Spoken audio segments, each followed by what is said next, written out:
السلام عليكم. النهارده هنتكلم عن الاخطاء الشائعه في تمرين البنش. طبعا اهم حاجه زي ما قلنا، اهم حاجه التسخين. بنسخن كويس جدا 5 دقايق بدون اي وزن، وغلط انك تطلع على العقله او تلعب ضغط او تشيل وزن تقيل خالص. التسخين كلها استرتشات متحركه واسترتشات ثابته. ادي اول نوع، تاني نوع، تالت نوع، رابع نوع. مستحسن برضه تسخن برضه ظهرك، عشان ايه؟ لو نزلت شلت وزن تقيل مرة واحدة ممكن تتصاب أي حركة مفاجئة سريعة، ممكن يبقى فيها لا قدر الله ايه؟ إصابة.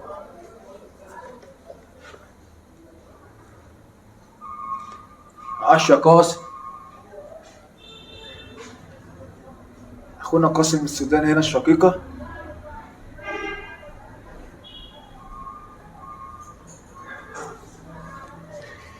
نبدأ التمرين بقى، نخش ايه النهارده إن شاء الله؟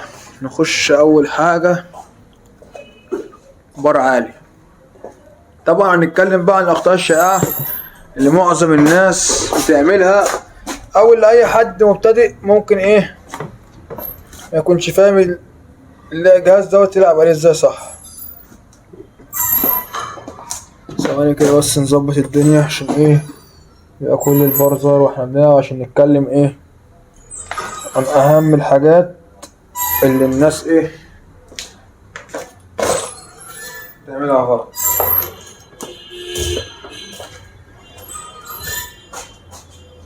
نخش برضو ايه مجموعة كده.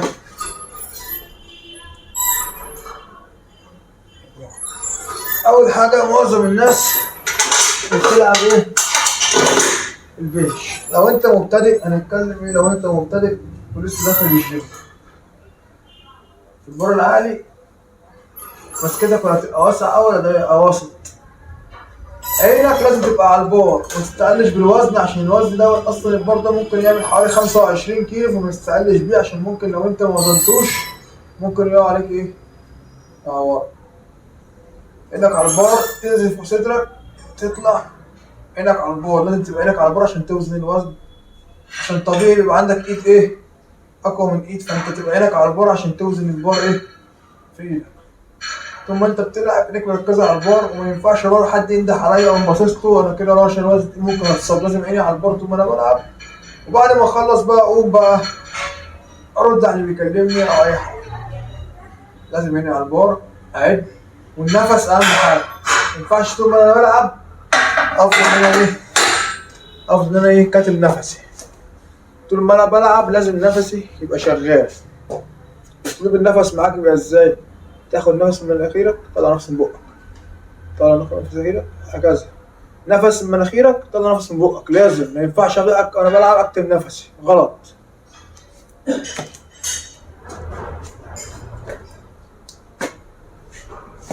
يبقى قلنا اسلوب النفس وانت بتلعب، تاخد نفس من مناخيرك وانت نازل، وانت طالع بالوزن طلع نفس من بقك عشان تقدر تكمل عدة، عشان قلبك ما ينهكش على الفاضي تلعب وانت بتلعب.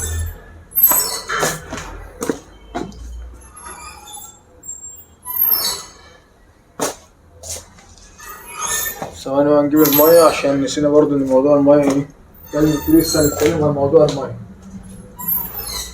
10 قاسم.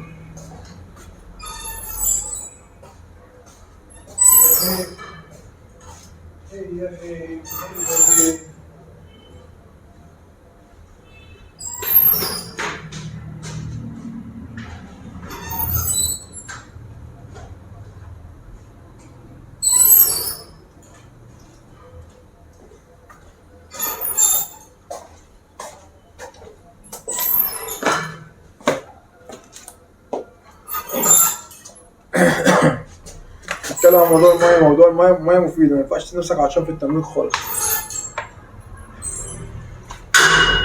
وما ينفعش انك تفضل تشرب ميه كتير في التمرين.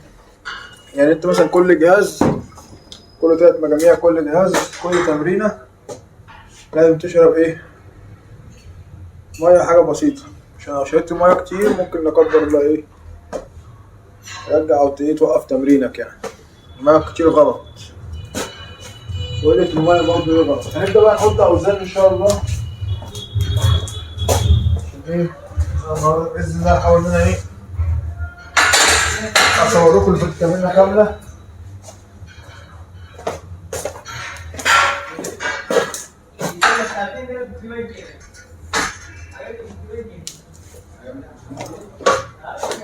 بسم الله.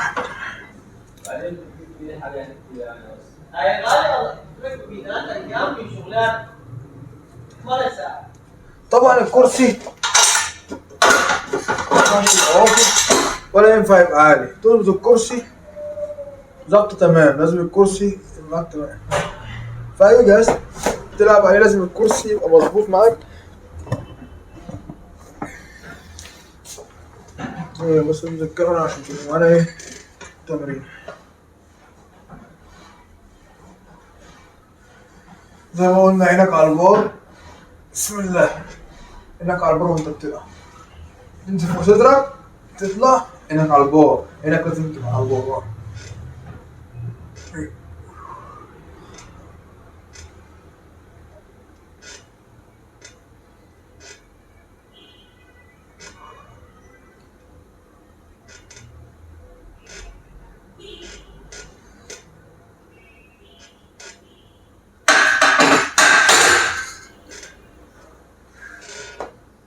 10 عدات وتريح.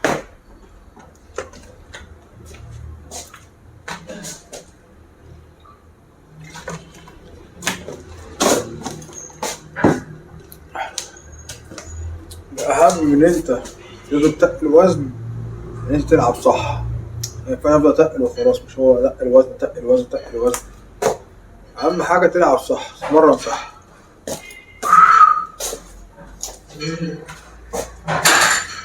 الأوزان تقل تدريب.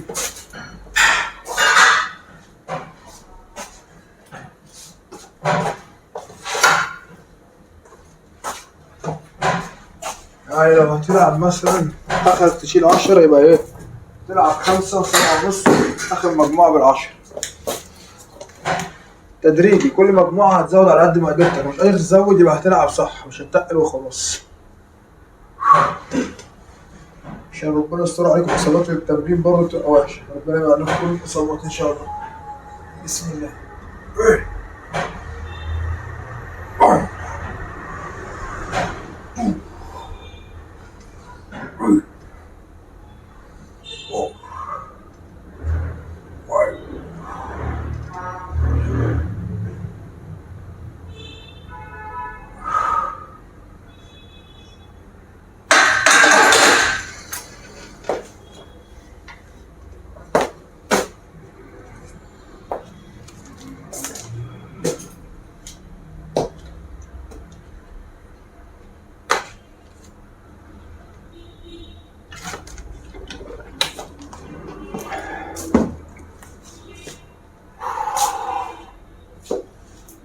استنوا ان شاء الله فيديوهات كتير اوي الفترة الجاية. هنزل لكم فيديوهات عن اخطاء الشائعة في جميع التمارين، وجميع التمارين الناس ممكن تتمرنها غلط عشان تبعد عن اي اصابات.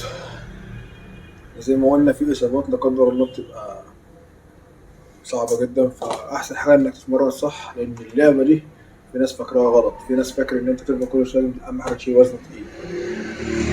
الوزن التقيل ده ممكن يصيبك وساعتها هتبطل لعب خالص ولا هتبقى كسبت اي حاجة. فلازم تتمرن صح.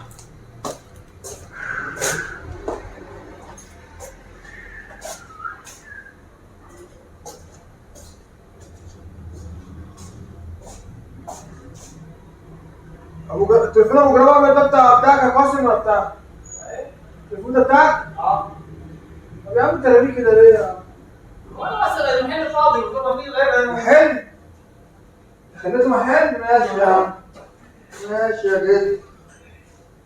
اقول لك انت في الورشه الفنيه لصناعه الدموات البشريه. اصحى يا قاسم. اهلا بيك في الورشه الفنيه لصناعه ايه؟ الدموات البشريه. تقول لي محل؟ يا جدع عيب يا جدع.